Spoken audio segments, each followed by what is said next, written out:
5 তারিখে আওয়ামী লীগের পতনের মাত্র 4 দিন আগে হাসিনা সরকার জামাতকে নিষিদ্ধ ঘোষণা করে।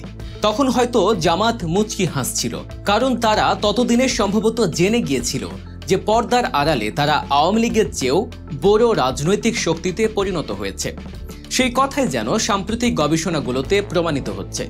ইনোভেশন কনসাল্টিং পরিচালিত সর্বশেষ জাতীয় জরিপ অনুযায়ী আগামী জাতীয় সংসদ নির্বাচনে বিএনপি সরকার গঠনের সম্ভাবনা সবচেয়ে বেশি, যা প্রায় 40%। তাদের পরেই জামাতে ইসলামীর অবস্থান, যাদের জয়ের সম্ভাবনা 23.3%।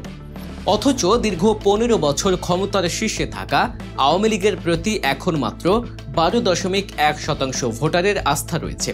সেপ্টেম্বরের 2 থেকে 15 তারিখ পর্যন্ত দেশের 64টি জেলা থেকে 10,413 জন ভোটারের মতামতের ভিত্তিতে পরিচালিত এই জরিপটি দেশের রাজনৈতিক বাস্তবতায় এক বড় পালাবদলের ইঙ্গিত দিচ্ছে। অঞ্চলভিত্তিক বিশ্লেষণে দেখা গেছে দেশের 8টি বিভাগের মধ্যে 5টিতে বিএনপি এগিয়ে আছে, 2টিতে জামাত এবং শুধু বরিশাল বিভাগে আওয়ামী লীগ কিছুটা এগিয়ে রয়েছে। কিন্তু সেখানেও বিএনপি ও জামাতের সম্মিলিত সমর্থন আওয়ামী লীগের চেয়ে অনেক বেশি। বরিশালে আওয়ামী লীগ পেয়েছে 31.9% ভোট, যেখানে বিএনপির সমর্থন 28.7% এবং জামায়াতের 29.1%। রংপুরের চিত্রটি আরও নাটকীয়, যেখানে জামাত 43.4%, বিএনপি 36.7% এবং আওয়ামী লীগ মাত্র 12.5% ভোট পেয়েছে। এই পরিসংখ্যানগুলো শুধু সংখ্যা নয়, বরং বাংলাদেশের জনগণের মানসিকতায় ঘটে যাওয়া গভীর পরিবর্তনেরই প্রতিফলন, এমনটাই মনে করছেন বিশ্লেষকরা। একসময় যে রাজনৈতিক মেরুকরণ কেবল আওয়ামী লীগ ও বিএনপির মধ্যে সীমাবদ্ধ ছিল, সেখানে জামাত এখন এক শক্তিশালী তৃতীয় শক্তি হিসেবে আবির্ভূত হয়েছে এবং কোনো ক্ষেত্রে অন্যদের ছাড়িয়েও গেছে। জামাতের কৌশলগত উত্থান নিছক কাকতালীয় নয়। যে দলটির কার্যক্রম সরকারিভাবে নিষিদ্ধ ছিল, যার নেতৃত্বের বড় একটি অংশ কারাগারে ছিল এবং যাদের সভা সমাবেশ করাও সম্ভব ছিল না, তারা কিভাবে দেশের দ্বিতীয় বৃহত্তম রাজনৈতিক শক্তিতে পরিণত হলো? এর উত্তর লুকিয়ে আছে তাদের কৌশলগত রাজনীতিতে। নিষিদ্ধ থাকা অবস্থাতেই জামাত নীরবে সমাজের গভীরে প্রবেশ করেছে। ধর্মীয় প্রতিষ্ঠান, মসজিদ, মাদ্রাসা, সামাজিক সংগঠন এবং তরুণদের মধ্যে তারা একটি নতুন আদর্শিক পরিমণ্ডল তৈরি করেছে।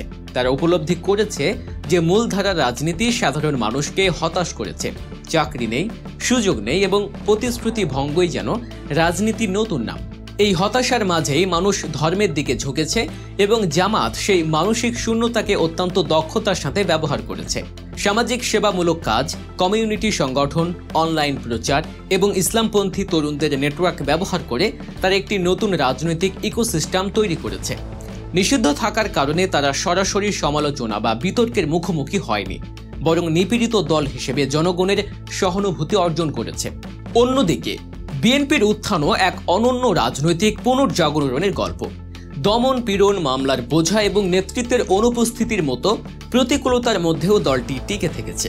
এর পেছনে আওয়ামী লীগের দীর্ঘদিনের শাসনে সৃষ্ট রাজনৈতিক ক্লান্তি এবং অতিরিক্ত নিয়ন্ত্রণের রাজনীতি বড় ভূমিকা রেখেছে। মানুষ এখন পরিবর্তন চায়, কিন্তু সেই পরিবর্তনের জন্য নতুন কোনো বিকল্প দেখা যাচ্ছে না। তাই তরুণ প্রজন্মের একটি বড় অংশ বিএনপির দিকে ঝুঁকছে। জরিপ অনুযায়ী তরুণ ভোটারদের মধ্যে বিএনপির সম্ভাব্য সমর্থন 38.76% এবং জামাতের 21.45%। অর্থাৎ তরুণদের মধ্যে এই দুই দলের সম্মিলিত সমর্থন প্রায় 60%। বিএনপি এবার আগের চেয়ে অনেক বেশি সংগঠিত। ভারপ্রাপ্ত চেয়ারম্যান তারেক রহমান নির্বাচনের আগে দেশে ফিরে দল পরিচালনার ঘোষণা দিয়েছেন। ইতিমধ্যে দলটি দেশ জুড়ে তৃণমূল সভা, প্রার্থী বাছাই, গণসংযোগ এবং আসন ভাগাভাগির আলোচনা শুরু করেছে। তারা মিত্রদের জন্য আসন ছাড় দিতেও ইতিবাচক মনোভাব দেখাচ্ছে, যা থেকে বোঝা যায় বিএনপি এবার ক্ষমতায় ফিরতে সর্বোচ্চ প্রস্তুতি নিচ্ছে। আওয়ামী লীগের অবস্থানই এখন সবচেয়ে দুর্বল। একসময় দেশের রাজনৈতিক ও প্রশাসনিক কাঠামোয় পূর্ণ নিয়ন্ত্রণ থাকলেও দলটির এখন জন আস্থা সংকটে ভুগছে। এর কারণ একাধিক। প্রথমত, দীর্ঘদিনের শাসনে রাজনৈতিক ক্লান্তি এসেছে। মানুষ এখন নতুন মুখ, নতুন ভাষা এবং নতুন নেতৃত্ব চায়। দ্বিতীয়ত, তৃণমূল পর্যায়ে দুর্নীতি, নেতাকর্মীদের লাগামহীন আচরণ এবং কেন্দ্রীভূত সিদ্ধান্ত গ্রহণ প্রক্রিয়া আওয়ামী লীগকে জনগণ থেকে বিচ্ছিন্ন করেছে। তৃতীয়ত, একতরফা নির্বাচন, বিরোধী দল দমন এবং প্রশাসনের রাজনৈতিক ব্যবহার দলটির ভাবমূর্তি ক্ষুণ্ণ করেছে। সবশেষে জুলাই বিপ্লবের ঘটনাগুলো আওয়ামী লীগের প্রতি মানুষের দৃষ্টিভঙ্গি নাটকীয়ভাবে পাল্টে দিয়েছে। এই পরিস্থিতিতে এনসিপি অর্থাৎ জাতীয় নাগরিক পার্টি এক অদ্ভুত রাজনৈতিক সংকটে পড়েছে। জরিপ অনুযায়ী দলটির নিজস্ব জনসমর্থন আওয়ামী লীগের থেকেও কম, মাত্র 3.2%। তবুও তাদের সংসদে যাওয়ার আকাঙ্ক্ষা প্রবল।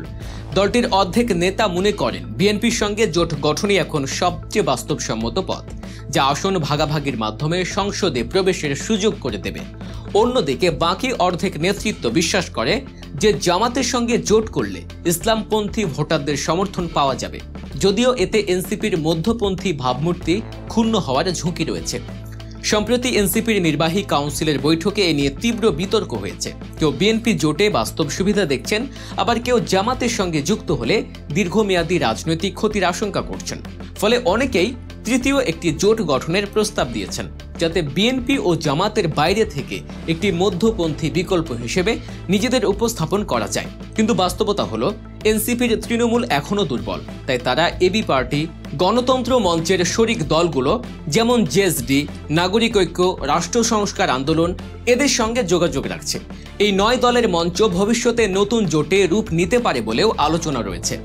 এনসিপির এক শীর্ষ নেতা স্বীকার করেছেন, আমরা এখনো বিএনপি বা জামাতের মতো সংগঠিত নই, তাই জোট ছাড়া সংসদে প্রবেশ প্রায় অসম্ভব। তবে দলটির অন্য একটি অংশ মনে করে জামাতের ছায়া এড়িয়ে চলাই তাদের ভবিষ্যৎ রাজনীতির জন্য নিরাপদ হবে।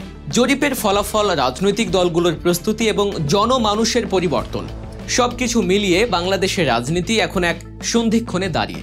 বিএনপি দীর্ঘদিন পর জনসমর্থনের শীর্ষে, জামাত নীরবে উত্থানের চূড়ায়, আর আওয়ামী লীগ তার ঐতিহাসিক অবস্থান থেকে দ্রুত পিছিয়ে যাচ্ছে। তাই প্রেক্ষাপটে এনসিপির মতো নতুন দলগুলো ব্যালেন্স অফ পাওয়ার বা ক্ষমতার ভারসাম্যে গুরুত্বপূর্ণ ভূমিকা পালন করতে পারে। নির্বাচনের পর সরকার গঠনে তাদের অবস্থান হয়তো নির্ণায়ক হবে। তবে এ কথা অনস্বীকার্য যে বাংলাদেশের রাজনৈতিক ভূগোল বদলে গেছে। ধর্ম, তরুণদের আকাঙ্ক্ষা, সামাজিক ন্যায্যতা এবং নৈতিকতার প্রশ্ন সবকিছু মিলে একটি নতুন রাজনীতির জন্ম হচ্ছে। এটি আর কেবল ক্ষমতার পালাবদল নয়, বরং এক আদর্শগত স্রোতের পুনরুত্থান। যে রাজনীতি একসময় নিষিদ্ধের আধারে ছিল, তাই এখন জনমতের কেন্দ্রে উঠে আসছে। আর যে দল একসময় জাতির অগ্রগতির প্রতীক ছিল, তারা আজ প্রশ্নের মুখে।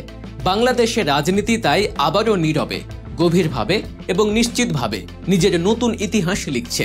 দর্শক, ভিডিওটি সম্পর্কিত আপনারা যে কোনো মতামত জানাতে পারেন আমাদের কমেন্ট বক্সে। এরকম বিশ্লেষণধর্মী ভিডিও আরও পেতে আমাদের চ্যানেল গল্প নিউজ এখনই সাবস্ক্রাইব করুন এবং আমাদের অন্যান্য ভিডিওগুলো দেখুন। সবাইকে এতক্ষণ ধরে আমাদের সাথে থাকার জন্য অসংখ্য ধন্যবাদ।